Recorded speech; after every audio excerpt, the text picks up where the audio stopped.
Good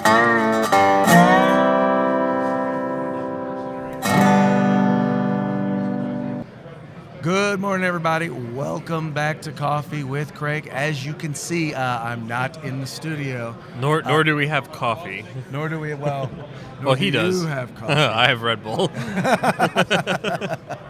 But hey, like we told you, we're here live at SHOT Show 2019. And the great thing about this is you get a chance to run into all sorts of people in the industry who are doing things, and no one's doing more things than Adam Kraut. So, Adam, thank you for joining us. It's always a pleasure for the program. Now, here's what I wanted to talk to you about. Now, sure. I know you. How long have you been an activist and Second Amendment activist? Well, I guess that depends on how you define the term activist. I've always been politically active since I was able to vote.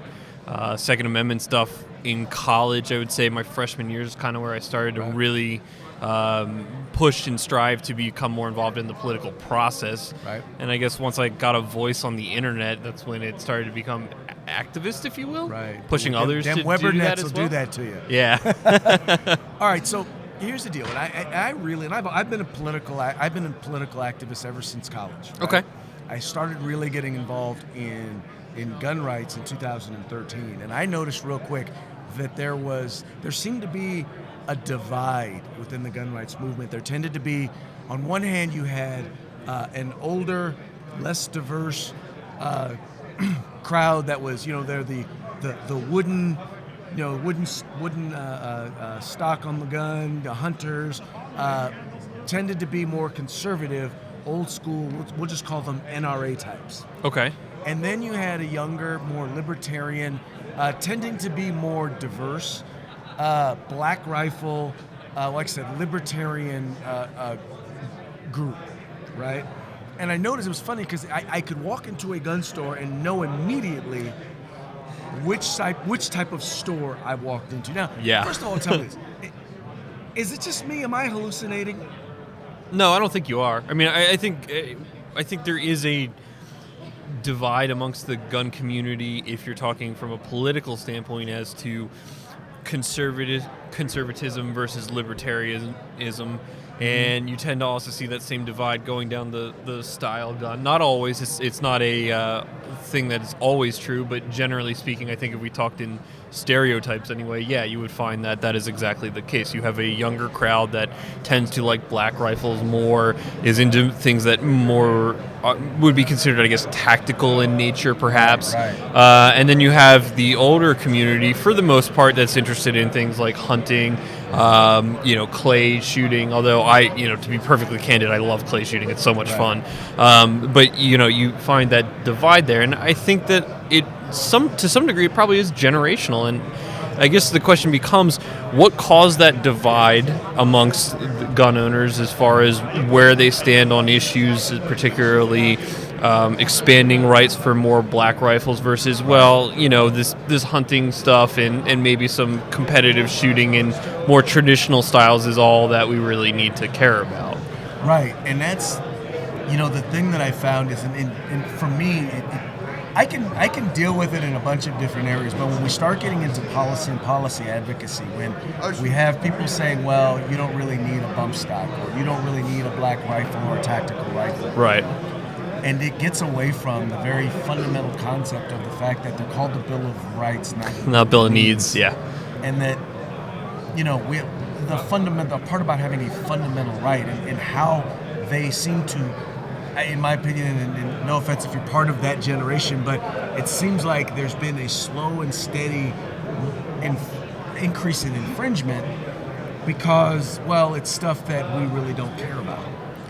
It's interesting you bring that up. I was having a conversation with somebody here earlier today up in the media room, and one of the things we talked about was, in particular, where you have a certain number of individuals within my age group, slightly younger, slightly older, blaming certain gun rights groups for helping draft legislation that was passed years ago.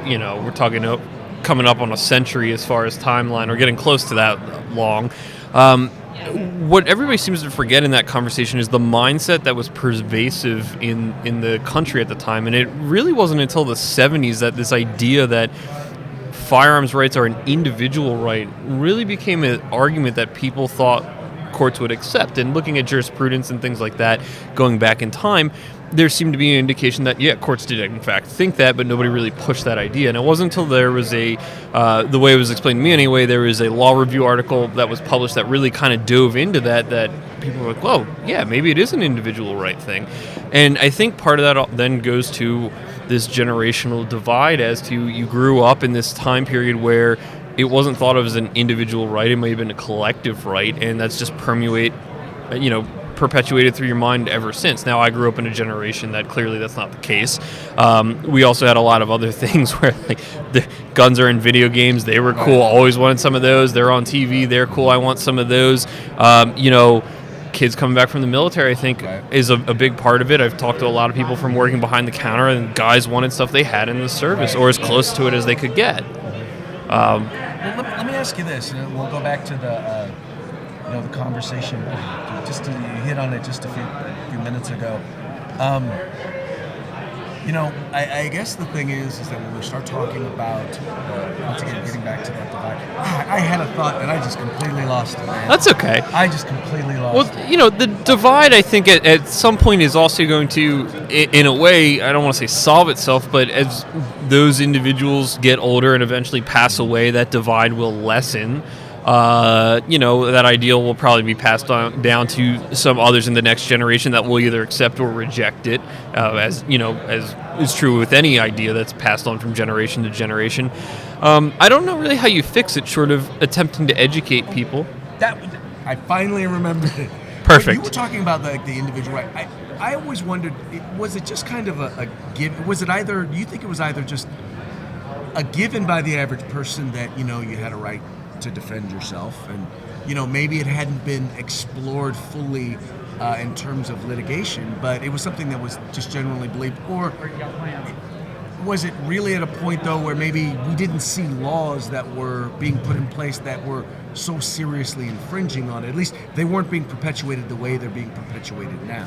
I think it's some of both, quite honestly, and again, I think it goes back to the mindset at the time in a contextual fashion as to, did they believe it to be an infringement, or was it just, this is common sense and nobody here really believes that you actually have a right to something further than that? And that's, unfortunately, that's some information that we probably won't ever know as far as what people's mindset was at the time, short of looking at writings if we can find them and things like that.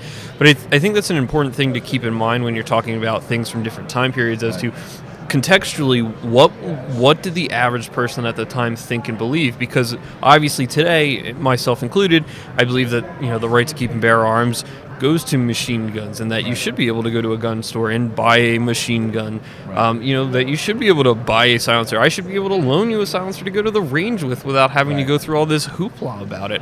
But at the time period where this stuff was passed, did people have that same mindset? And the answer to that one is very clearly no. Now, when you drill down further into being able to carry a gun outside the home, handguns versus long guns, things like that, well, then, I don't have the answer there as clearly, but I think it all has to be looked at in context, and clearly now, in some ways, we are paying for the mindset that was pervasive at the time. It's hard to undo, laws that are written. Repealing them are very difficult to do. So, really, I would think that if you're in the Black Rifle community, if you're in the community that shares libertarian ideals, and not to say conservative ones are bad, they're just maybe not what I go with, take the time to talk to people who share a different mindset and explain your position. Have an open conversation about it. And you can agree to walk away at the end of the day and, okay, we don't agree on that. That's fine, I guess. But we can still be friends. Right. Well, and that's the thing is, I always say I'm a card-carrying member of the vast right-wing conspiracy. I am a conservative. But I found in the work in particular that I do with FBC, I work with a lot of conservatives. I work with a lot of libertarians. I work with even liberals. I mean, people who on every other issue voted against you. They are the sort of people that are like, now that Donald Trump is president, they're like, I need to make sure I am fully stocked. That I'm fully prepared. But that's the thing about in particular this one particular issue when it comes to the Second Amendment is it crosses all ideological lines. Yeah. It's just sad that there's a significant portion of the left that feel like they need to infringe on this, and it seems like, I don't want to say significant, but too many people on the right who claim to support the Second Amendment seem to be okay with certain infringements. Right, and I think really what it distills down to at the end of the day is if it doesn't affect you, right, most people don't care. That's the bottom line. As long as it's not hurting me, well, I guess that's reasonable, or it's not something that's important to me, or hell, maybe they even feel that, yeah, that's a little too much. Right. Where it becomes a problem is once it gets to the point where once it affects them, they start squawking, and here we go. So really, what blows my mind is the guy who has the bolt action rifle that only cares about hunting. He should be working just as hard to defend machine guns or make them, easier access to be legal like any other gun. The way I would do it, because at the end of the day, it's in his best interest. Right, because once they take away the semi-automatic rifle, they will come for the bolt action. Well, and I think they will come for the shotgun. They'll come for the handgun. And I think we talked about this last night, not on the air, but essentially that it's just an inch by inch. You chip away inch by inch, and the walk back is going to be the same. It's going to be inch by inch. It's not going to be a huge leap off a cliff and landing on the other side feet up. It's going to be very slow, right. And you got to lay the groundwork to do it. Exactly. Now, one of the other areas where I think the generational divide is in terms of our methods and how we communicate. Now, you're part of a group called the Gun Collective. Yes. And, maybe.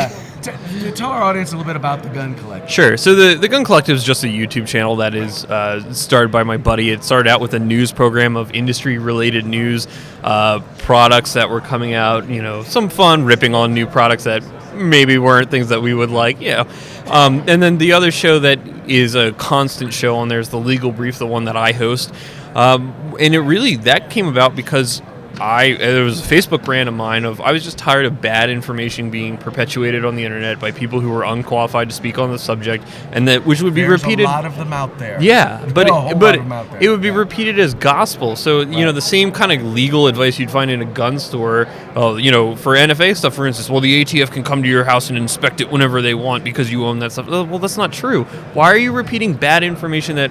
Right. It would take 5 minutes to figure out that only applies to licensees, and it's once a year unannounced, otherwise they need a search warrant. So that's how that show started, was, okay, there's a lot of federal laws. I'm a lawyer. This stuff is confusing to people. Sometimes I have to read it a couple times to make sure I understand it correctly. Let's put it in a simple, easy-to-digest format so that you can have the information. And unfortunately, we made a lot of people mad because I wasn't getting up there screaming that this is an infringement. The whole purpose of the show was just educational. Right. This is what the state of the law is. Right. This is how it is. This is what you need to know so you can comply, or if you choose not to, well, that's on you. And if you get caught, well, be prepared to deal with the consequences. Well, and let's talk a little bit about that, because that's one of the things that I always say. And I completely 100% understand people who say, you know what, I'm sick and I'm tired. These laws are just getting out of control. I'm just not going to comply. Right. But having said that, I also say whenever you're going to make a decision, it should be informed. It should be informed. Absolutely. You should know, okay, what am I getting myself into? What am I getting my family into? Mm-hmm. What are the state of my finances going to look like? Wrecked. What are the risks that I am taking? Right. And in many, many cases, and I only really have as a backdrop, I should really know what happens in California, but oftentimes the best case scenario you can ever hope for is legal fees and losing your gun. Yeah. Or if not, your guns. Yeah. Yeah, I mean, it's only illegal if you get caught, generally speaking, but right. you have to know if you're going to choose to ignore what the law is, and you got to know what you're getting yourself into. Right. And I'm not advocating that by any stretch of the imagination, so don't misinterpret what I'm saying, but, right. Some people just, I'm going to do what I'm going to do and whatever, and then their lives get ruined, their families' lives get torn apart. Exactly. The kids' college fund is gone. Yeah, your house is gone. Your very expensive collection is now gone. It's a mess. Yeah, it most definitely can be, and a lot of times that'll even be the case. Even if you win, you still wind up dealing with all of that. So and the other thing is, I was like, look, if you're not gonna comply, how about not put it on social media that you're not going to I mean, don't just say, "Hey, law enforcement, come get me." That's just my perspective. That would seem like common sense, not legal advice. Yeah, it's funny because I get people all the time who will ask me, is this legal? Is that legal? I say, well, first of all, understand this. I am not an attorney. Right. But most importantly, I'm not your attorney. Yep. I'm like, so one, I don't want to give you legal advice because I don't want to put you in a bad situation. Number two, don't ask me questions like, in particular, if you know you're doing something illegal, because guess what? I'm not an attorney. I'm not your attorney, which means I don't have any privilege. So that all is admissible. And if I get called into court for you, you're done. You're done. Yep. Just, look, I ain't going to. No perjury. My wife or my kids, the only ones I'm going to jail for. Well, anyway, so hey, just one last thing before we close up. Now, you're running for the NRA board. I am on the ballot. Yes. You are on the ballot for the NRA board. What made you decide you wanted to do that? Which time? Because this is the third time. Any one of the 3 times. Really, it was. I had a conversation with an individual who's a current board member, and he suggested to me that I would be a good addition to the board with my knowledge set and my way of thinking. Mm-hmm. So after a number of conversations and a number of questions, I decided I would throw my hat into the ring for first year. Wasn't successful. Decided that after talking to so many people that said they joined as life members and did other things and campaigned on my behalf, that I would be letting them down if I didn't try again, and probably letting myself down for not trying again. So I tried again, and then this year it was kind of the same thing. I'll give it another shot for these people because they invested a lot of their time and energy into it, and I didn't want to. In some ways, I didn't want to disappoint those people. Right. And in other ways, I would still like to see, if not me, at least somebody who shares a similar line of thinking end up on the board to help correct the course of the organization. The only reason I ran was because I thought the NRA wasn't doing everything right. If I thought it was doing things right, why would I even waste my time? I don't need to sit up there for nothing. There are board members that are very concerned about the direction of the organization. They are becoming a little more vocal, but it's not going to happen. And the other thing is, it's not going to happen overnight. There's plenty of firearms rights related groups out there. None of them are the size of the NRA. At the end of the day, none of them are the size of the NRA. None of them have the recognition that the NRA does, regardless of how you feel about the NRA as a whole. Right. Those are two facts that you just can't get around. People always ask me, well, should I join this X organization? And I always tell people, look, you can join whatever organization you want. I'm not going to tell you what to join. Right. I can make some suggestions as to one you should look at, but look at what they're doing, see if they're doing things that you agree with, how they're spending your money, and if you think that they're doing a good job or it's something you want to be a part of, go join them. Right, exactly. And I tell folks on multiple levels, it's a lot of people see the gun, they see it as a competition, right? Like, I'm taking members away from you, and I'm like, you can be a member of both. Exactly. There's nothing. There's I am absolutely nothing that says you can't be members of multiple, or that you can support multiple organizations. I work very closely with multiple organizations in the state of California. They're in Sacramento when we go lobbying, and each organization brings its own special niche and strengths to the table. Right. And so I tell people, I'm like, look, you need to look at what are those strengths. Is that something that you believe is important? And if so, become a member. Right. Support them financially. Help them get the word out.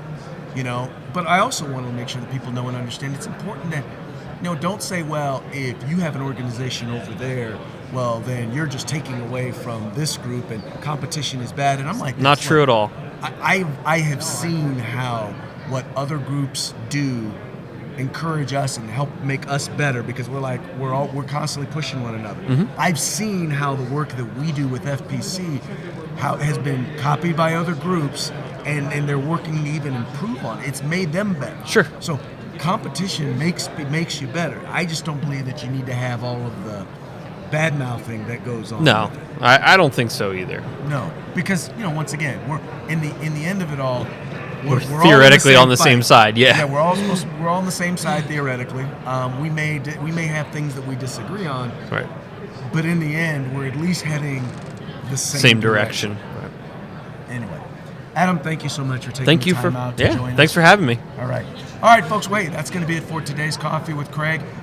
Stay tuned because there's going to be more interviews coming at you throughout the day. Tons of cool stuff. You can tell already I've been doing a lot of talking. My voice is almost gone. So I am going to go and freshen my voice before we do the next interview. So anyway, you guys take care. Have fun. Stay safe. Stay free. If you like our videos, follow, subscribe, like, and share.